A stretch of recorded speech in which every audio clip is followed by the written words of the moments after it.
And you are live in the studio with Small Biz Matters with Alexi Boyd here at Triple H 100.1 FM. Thank you for joining us today, lovely listeners. We are joined by another fantastic special guest, which I'm very excited about, actually. I love having authors on the program because, for me, they are just the ultimate researchers, and we're going to be talking to Charles Fairley a little bit later as well. Let's talk about what we're going to discuss on today's show. We're not really great at cheering ourselves on or celebrating the journey that is running a successful small business in general. It's lovely that someone like Charles Fairley has that ability to do just that. After experiencing real, genuine, wonderful pride in his father, who was a successful business owner in his own right, achieving amazing things in his life and also as a yacht builder in his business, Charles was inspired to write more about him and others that he found along the way too. When I actually first heard about the book 50 Unsung Business Heroes, I realised it was quite a uniquely published work because not only does the book sing the praises of small business entrepreneurs, which we're not great at doing ourselves, and in fact the praises that he talks about are not ultimately ones that you would normally hear about in the small business world as well. But also he celebrates both their successes and their failures, which is a real ability there.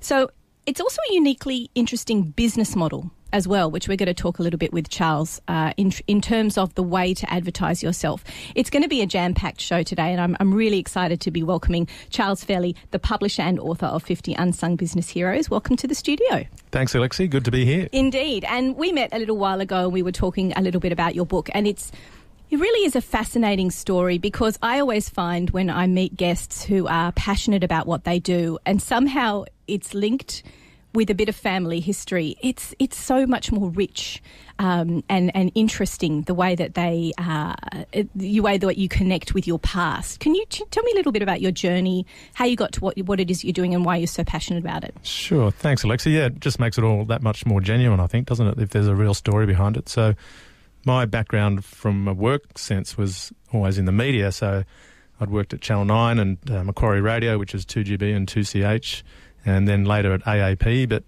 all those roles were with marketers and helping small business promote their business and use the media and run their advertising and that sort of thing. So I got to know a lot of business owners and how they functioned and how much passion they had in their business and where it came from. And so meeting those great people inspired me to talk about my dad because he had a small business as well. And tell me a bit about that because it's if you look at your LinkedIn profile, which is fantastic, by the way, it opens up with quite a dramatic story. Can you tell the listeners about that? Sure. Yeah, I when I was 6 years old, I nearly drowned and fell off the back of a yacht that my dad was not racing, but just test sailing really with my family. We were all young kids, under 6. I was the oldest, and then my mum, who'd never sailed much, and Dad had never put up a spinnaker before on a boat, and we had another family with us who were also novices, and it was the middle of winter up at Gosford, and I stupidly fell off the back of this boat, and they sailed off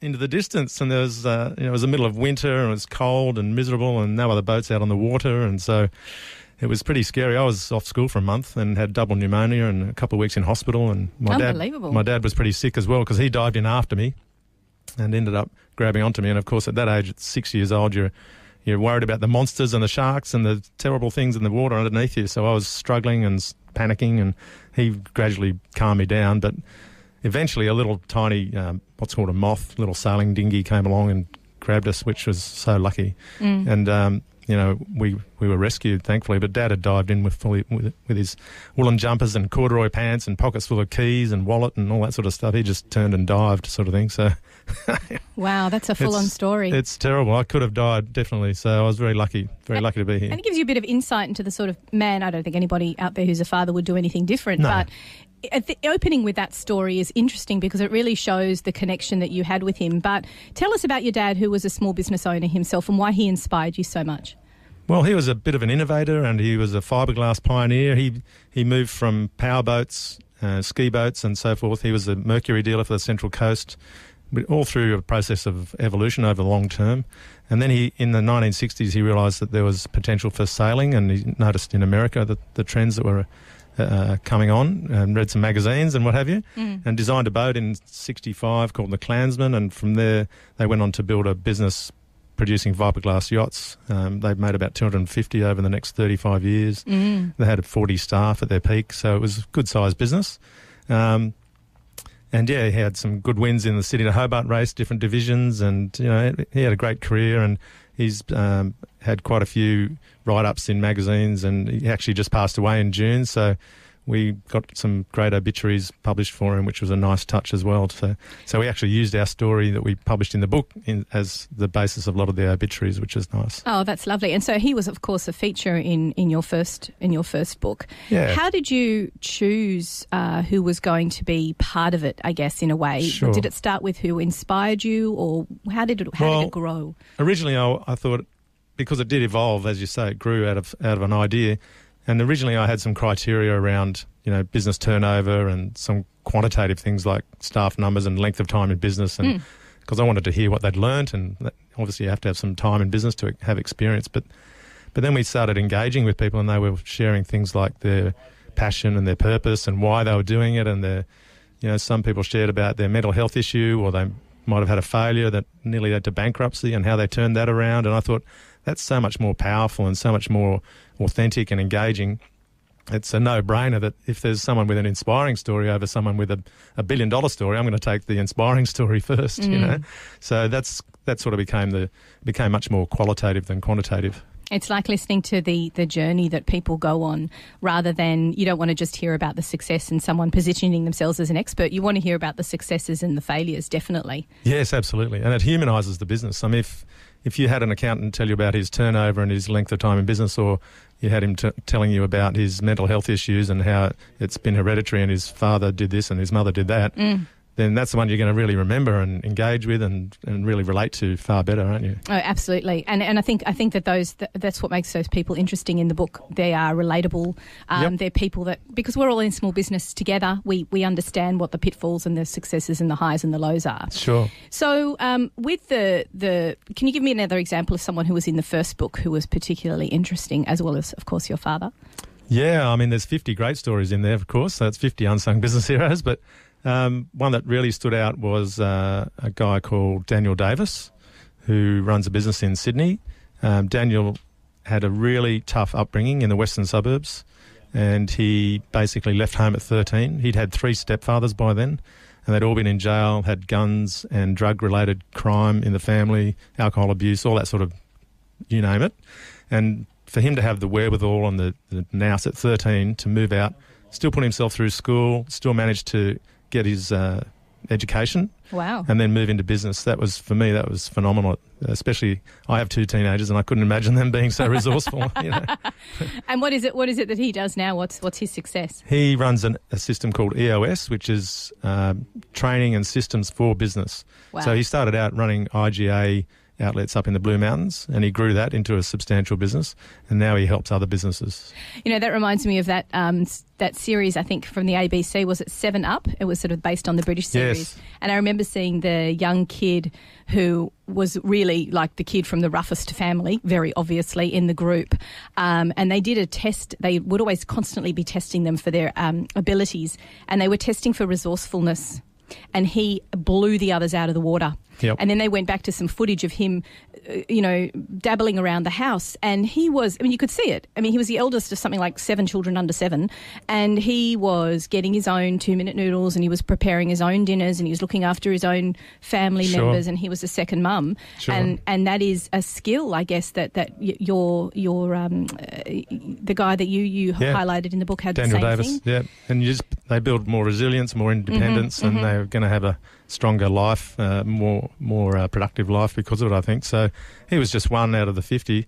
There are other people who talked about their mental health. One guy's mother suicided and his auntie suicided, and his dad tried twice to suicide, and he was bipolar. But the angle we took on it was, what's he doing about it? How's he coping in business with it, and what positives come out of it? So he had a team around him to help him manage his bipolar, and they worked out some systems and so forth. And he wanted to tell other people in business about that, because the position of CEO is one of the loneliest in business.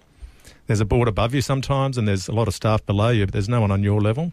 So CEOs tend to not have people that they can bounce ideas off and really relate to and talk to.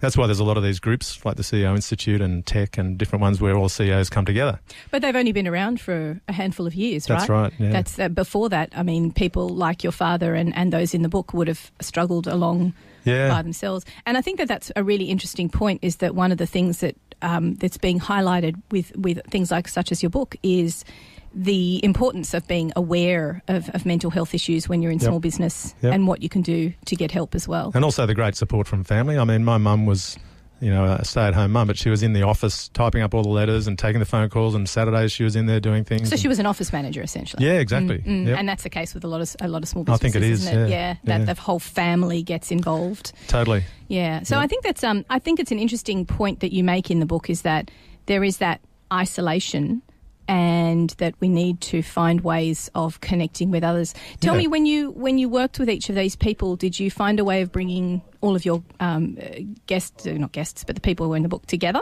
and to discuss these sort of issues, or was it more that they came from different... I'm just curious as to how you handpicked those people and where they came from in your journey. It was more through introductions and referrals and me doing research around LinkedIn and going to social networking functions and that sort of thing. So a lot of them were also clients of mine when I was at Channel 9 or 2GB, for example. So Paul Denny Conveyancing, who people might know from the radio, and people like that you hear on air. So, there's some great longevity in business and great stories. And we interviewed the guy who brought Caesar Stone to Australia, for example, and he worked with Jerry Harvey for 25 years. So his learning and his work ethic was extraordinary. There's so many great stories. Once you dig below the surface, there's fascinating stories behind every business, I think. Yeah, that's right. And I think that's what's interesting about your process as well. If you look at your website, you can see that it's not just about interviewing people for the book just to get some notes, which is how I visualised it initially, but you actually produce some video content as well. Yep. Can you tell me why it's important to have a bit of a balance between the written word and the visual content? Well, for anyone who's trying to position themselves? Yeah, I think video particularly is very important these days. There's some stats on Facebook serving up so many billion videos a day, and people are so used to consuming video as their media of choice, I think, these days. But the book for me still stands out because it's a tactile, beautiful corporate gift almost that you can give to someone. You can't give someone a link to an ebook. Yes. It's got to have that quality feel, and it's important for people's first impressions, and I'm dealing with people's reputations and the impression of those people. Yeah. So it's got to be a first-rate production, which we've been very careful to make sure that it is, and that crosses into the digital content as well. So the video we do and the podcast and all the photography, it's got to be, top class. Yeah, exactly. And I think that that's an important thing to note if you're looking at finding a way. And I'm going to talk a little bit after the break about your actual business model, because I think it's quite interesting, that balance of all the different media with your experience, of course, in media is an important thing to find. But it's about that quality, isn't it? It's really just about being that one step above and not just producing something that's a bit... Yes, if you want to have appeal, but also it's about the learnings that people can share, because we ask everyone about their business advice, and that puts them in a position of being a thought leader because they've been through something that they can share and other people can learn from that. And I think that's really important, that we're not reinventing the wheel with all these problems that are out there and business face all these issues. Other people have faced it already. Let's learn from each other. Yeah, no, that's a good point. We're going to take a quick break here on Small Biz Matters and come back after these community service announcements and talk more to Charles Fairley about his book, 50 Unsung Heroes. We'll be back after this. So we're back in the room today and we are talking to Charles Fairley, who is the author of 50 Unsung Business Heroes, something I came across via LinkedIn probably a few months ago now, and was just fascinated with the concept and the idea of producing a work that celebrates small business, because we're not so great at celebrating ourselves. And Charles does just that, and he does it through a process of interviewing and also having some video content as well. And more importantly, the final thing that is produced is quite a high quality book, and it's hard copy, and it's something that's tangible. Let's talk about those tangible, genuine connections, Charles. Why do you think social media stuff just doesn't cut it anymore? Why is it got to be more about the feel and really meeting someone in the flesh? I think all business benefits from having that face-to-face meeting, because that's really where the genuine relationship is. I'm sure you can make a phone call, you can send an email, but what's happening at the other end of that. You don't know. And really, coming from my background being in account management, you don't achieve anything like a face-to-face meeting if you're just doing the superficial touch points, if you like. So for me, to create a physical book was really important because that enabled people to give out a beautiful gift face-to-face, and there's a space in the front for you to sign a little spot and say thanks for being a great customer or welcome on board or happy birthday or whatever it is, So it's a corporate gift idea, and as I said earlier, you can't give out a link as a corporate gift to an ebook. So that's right. The quality and the tactile aspect of it was really important to me, to have that physical element. Yeah. And it was funny what you were saying about something to actually hand out, because one of the things we all do as small business owners is if we want to put ourselves out there, is really start hitting the networking circuit as much as you can.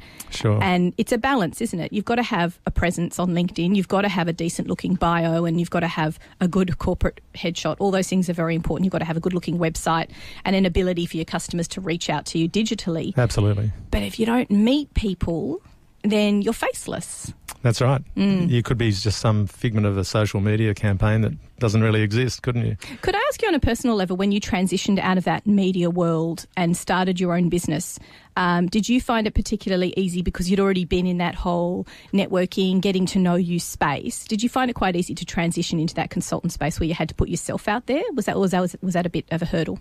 No, it was a similar kind of space, as you say, but I still had to go and see people face to face because I was putting a new concept to them. And, I was also asking for referrals and introductions from people, and you can't rely on that on an email or a phone call. It's really got to be a face-to-face meeting and sit down with them, show them the mock-up.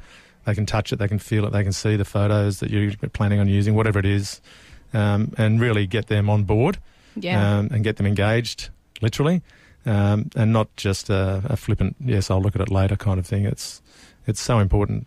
I like that you've mentioned there that something tangible to actually bring, because I think so many times we go, oh yeah, I'll meet you for coffee and we'll get to know each other.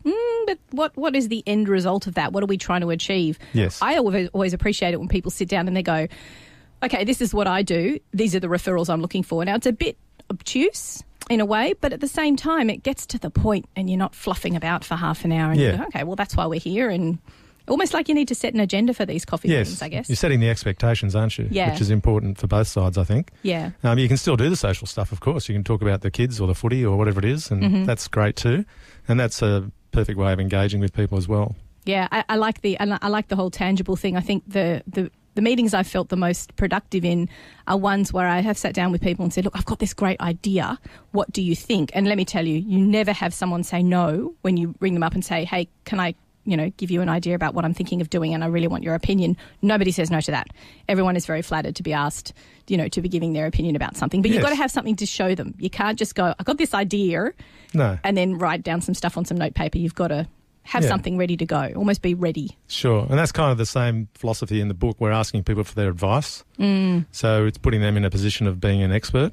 Yeah, and having the advice ready to go. Exactly. And a lot of people write books and generate books as a marketing tool, but I see that as a great concept, but putting 50 people into one book elevates it to another positioning statement because it looks like they've been selected. Yes. Rather than here's a book I wrote, which is great, but here's a book that I've been featured in, I've been chosen because I've got something of value to add. Yeah, that's right. Yeah. Now, you yourself have been in the publishing world for quite a while, so you're familiar with it.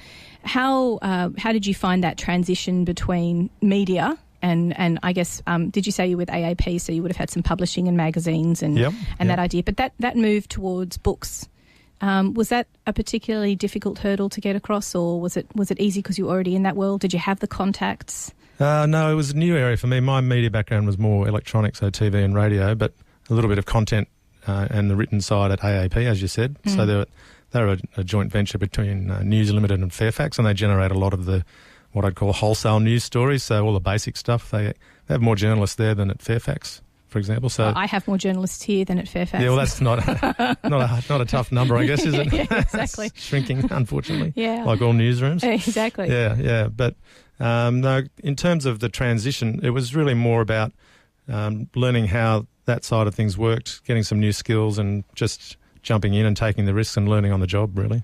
And that's what I think is very fascinating about your story in itself, is that all consultants who go from having a job and being in that world for up to decades, then suddenly saying, nope, I'm going to take this new step and make something. Now, having a product there and an idea of a concept of a product, I guess, makes it a bit easier. But how hard do you think it is for people who have been in those situations and moving into consultants with only just saying, well, I've only got my skill set? What would be your advice to those people who are transitioning into the small business world? I think you can learn a lot online as well. So if there are some holes or some weaknesses, you can certainly top those up. But I would pick out 3 or 5 contacts who are in the market where you're going to be taking your business and say to them, this is my idea. I want to get your thoughts. How would you react if I came and approached you about you being a client of mine or whatever it is, and make sure they're the right match, not your mother-in-law or whatever it is.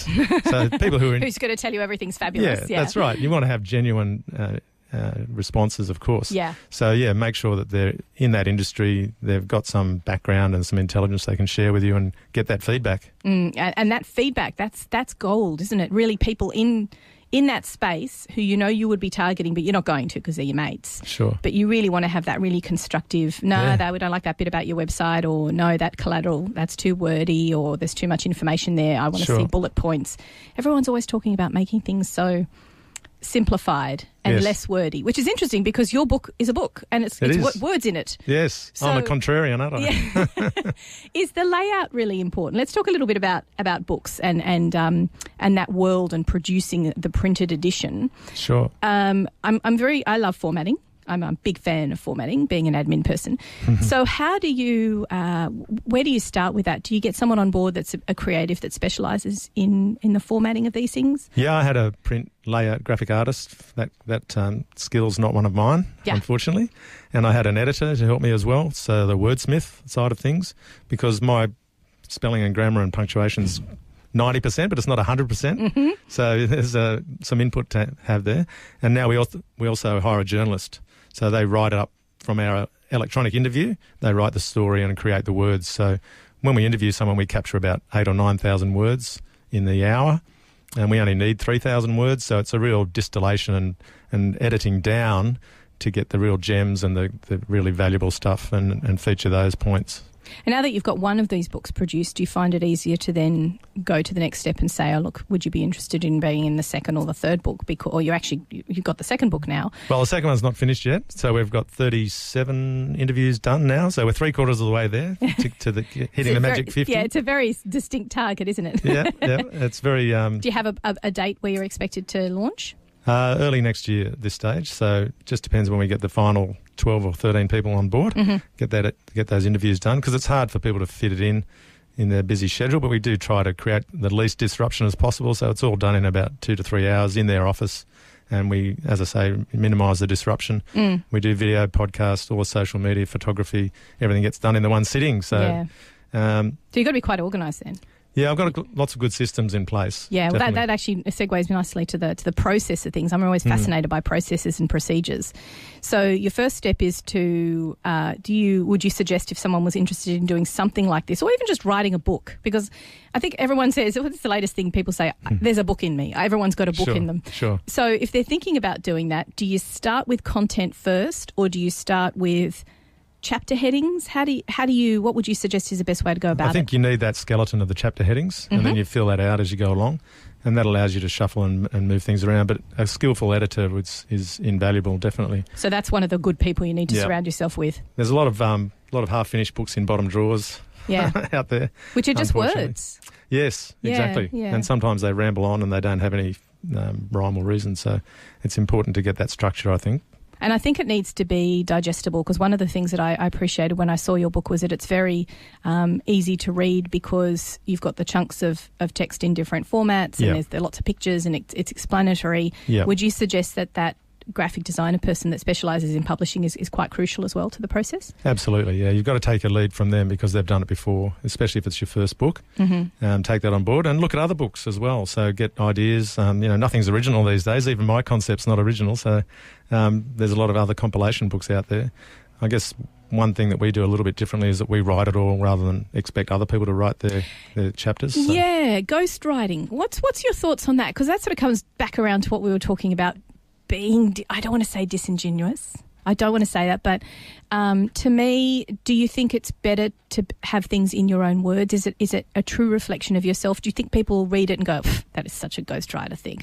I think a good ghostwriter doesn't appear in the book. Hence a ghost. That's right. So they're invisible. Yeah. So, if they've got a smart way of operating, they won't leave a footprint, but they'll use all your content and all your ideas and your themes and what you're trying to say in your messages. And I suppose that's the point of having that content first.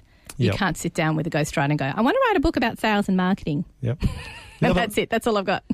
The other great way of doing it, which was shown to me by someone, was an audio version. So you can dictate on and get it transcribed, rather, is the right word. And that's a great way of doing it too. There are some apps out there apparently now that do transcriptions. I wouldn't suggest doing that if you've got particularly complicated spellings of things, but no. I guess there is a bit more of an automated service. Although, I don't know, Siri still gets 0 wrong whenever I'm talking about bookkeeping. Sure. You can't trust it 100%. So that's interesting in terms of the processes. You want to start with a skeletal starting point, a bit of a framework, if you will, like some scaffolding. Yeah. And then you just sort of fill in the gaps. Yeah, just build that and have a journey as you go through that. It can be chronological or it can be in terms of the concept being developed that you're trying to work on. And how important do you think it is that you make sure that you've connected with the reader as a person? Do you think it's important to include a little bit about yourself, apart from the bio at the front? Because a lot of your stories are about people and their journeys and their failures and their successes. Do you think that's an important element to add into the book? I think it's very important to have that reason why that has become your passion. What is your purpose? What was the incident or the event or the upbringing or whatever it was that influenced you? And then there's a basis, there's a foundation for everything you're saying, rather than just having a concept and where's it come from and why are you saying that. And so the rationale and the history and all those things add to it and give it so much more kudos and credibility, don't they? Yeah, and genuineness. Yeah, it's that authenticity that people talk about. I've got a fantastic guy who helps me with behavioural marketing. He's a brand influencer.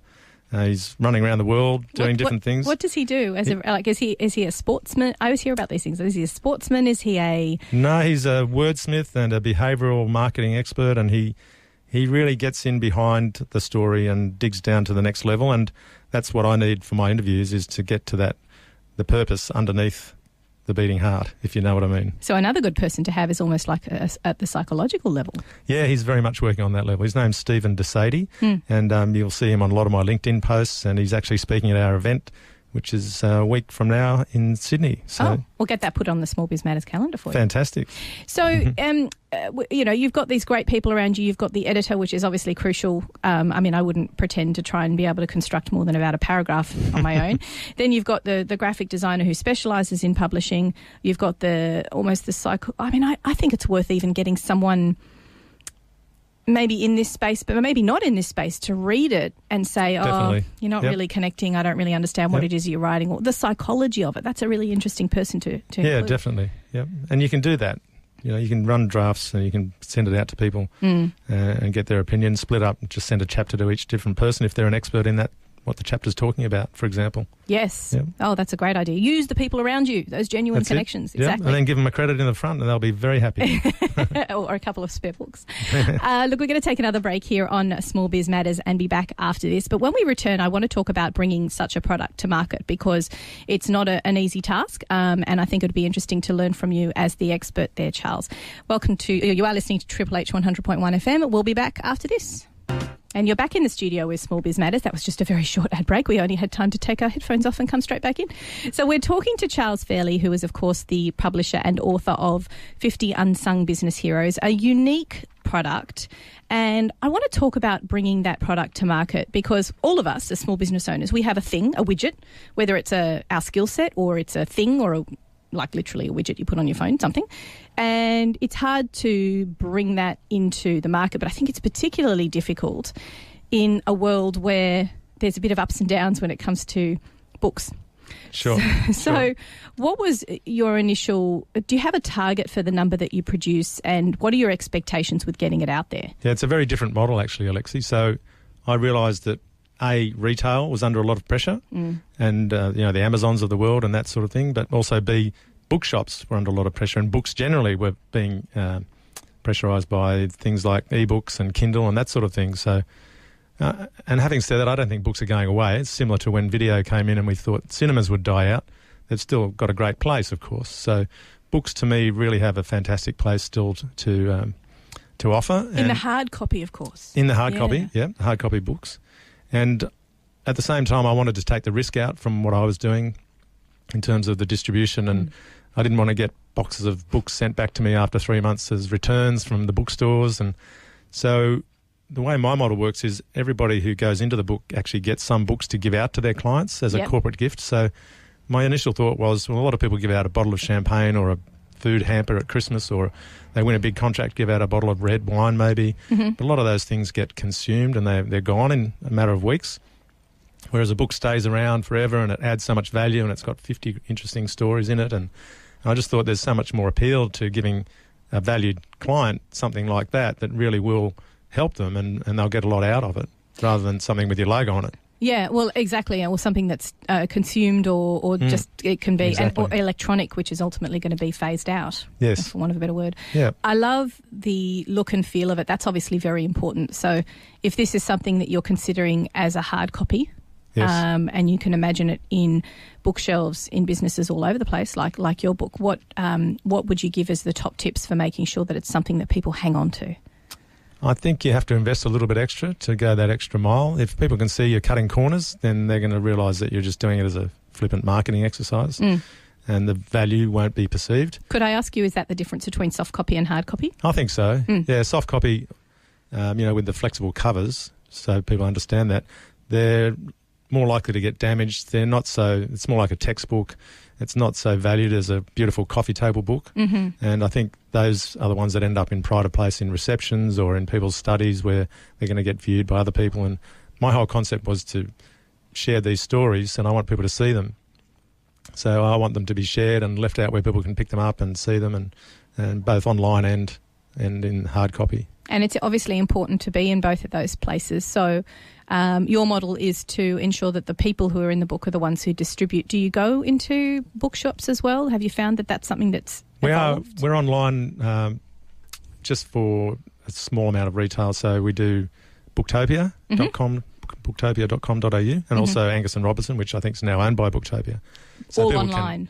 Yeah, that's all online. Yeah. You? I don't have any retail presence of hard copy books. Is that something that if you were thinking about doing this for yourself and you have a vision of being in bookshops, what's your thoughts on that? It's a pretty tough. Yeah. It's a bit like saying I'm going to be a Hollywood celebrity. You know, there's one in a billion that gets actually out there on the shelves. So it's very hard. The margins are very low, even for accomplished and experienced publishers. They're taking punts all the time. So for a genuine beginner, I would say it's very difficult. And of course, if you're going on this journey yourself, there's a lot of output, I assume. So you've got to make sure that your business model is something that gives back apart from just the printed copy or the e-copy. Would you assume that's the best way to go about it? Absolutely. The digital content's become more and more important. We started out just doing a book and we did a little video highlight reel from that, but now we've got a podcast of that. We've got the social media images. We've got a page on our website that people can share as a link as well. So they all cross-promote and each help each other. So it's important to have that ecosystem of support, I think. It's like anything with small business. If you're going to have a product, you're not just going to be selling it in one way. No, it's always got to be, I've got to maybe try a little bit here, try a bit there. It's got to be multi-pronged. Yeah. It's one of the things with being small business makes it so hard. You've got to be across so many different channels. Sure. Well, that's the old marketing issue, isn't it? I know half my advertising doesn't work, but I'm not sure which half. So you've got to do it all. Yeah, exactly. And then I've got to test it, and by then I've done it all anyway, so I might as well just leave it all out there. But it's also the sum of the parts are far greater than the individual items, so you have to have that social support and be on Facebook and perhaps Instagram if you've got a visual product, and it's definitely LinkedIn if it's a B2B. Yeah, absolutely. That's a must. I'm becoming more and more of a fan of the must that is LinkedIn. Yep, I link up with everyone that approaches me, so link up everybody. And they've got to be genuine. I don't play whack-a-mole. I don't like the whole da-da-da-da-da. No, you've got to have a chat to them, or you've got to meet with them, or have them on a radio show. Absolutely. Something like that. Now, I wanted to ask as well, I think everybody understands the concept of what is an author, but what in your mind as a small business is a publisher? Well, to me, the author does the writing, but the publisher does the publisher's like the hub. So the publisher brings the editor, the writer, the photographer, the print aspect, the artwork. It all comes together via the publisher. So the publisher's the hub or the axle of the wheel, and then you've got all the satellites hanging off the publisher. So they're responsible, obviously, for the business model as well.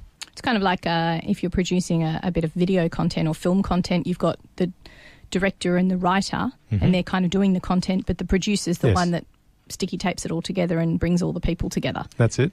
And that's what I find quite interesting. This isn't just an author writing a book and then you slap down the manuscript a la Mad Men in front of someone else. Sure. You've actually got a lot of people that are the working parts of it.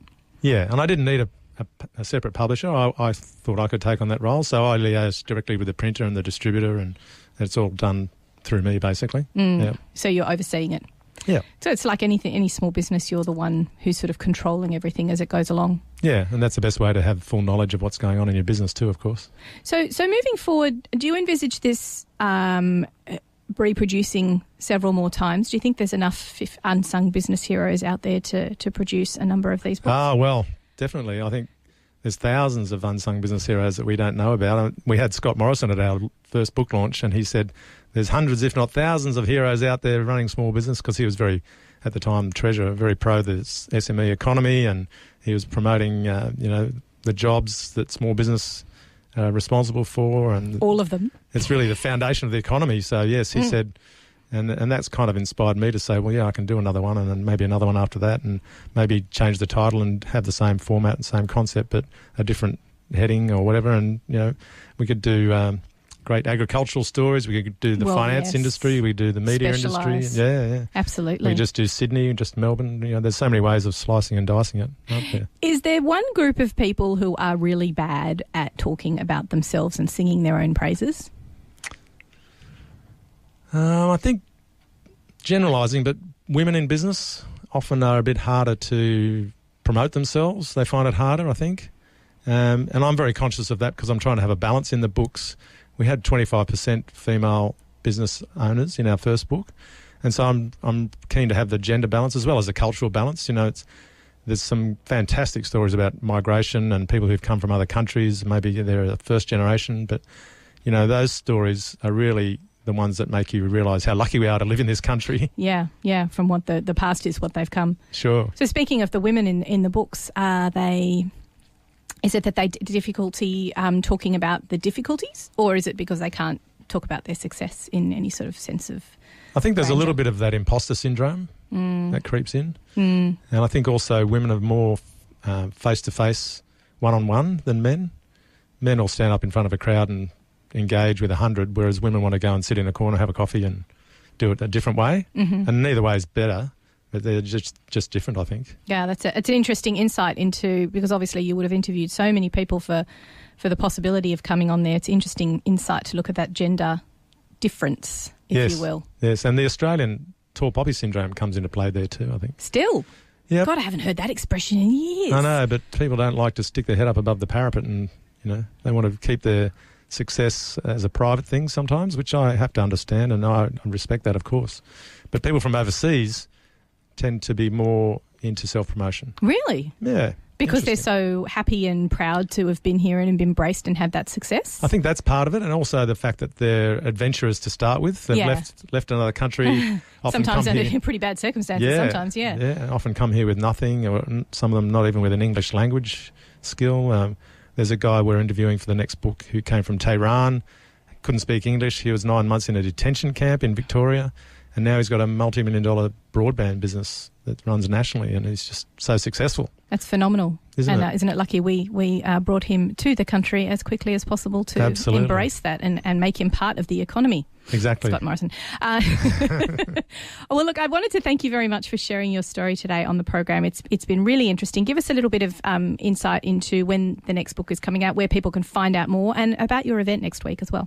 Oh, thanks, Alexi. I appreciate that. Yeah, the event's at the RAC, but it's on Eventbrite. If people just search Unsung Business Heroes and Eventbrite, they should come up with that. It's a free event. There's 2 speakers. One is a chap who we've interviewed for the next book, and his name's Andre Alfonso, and his business is all about leadership and training, but he's talking about executive presence.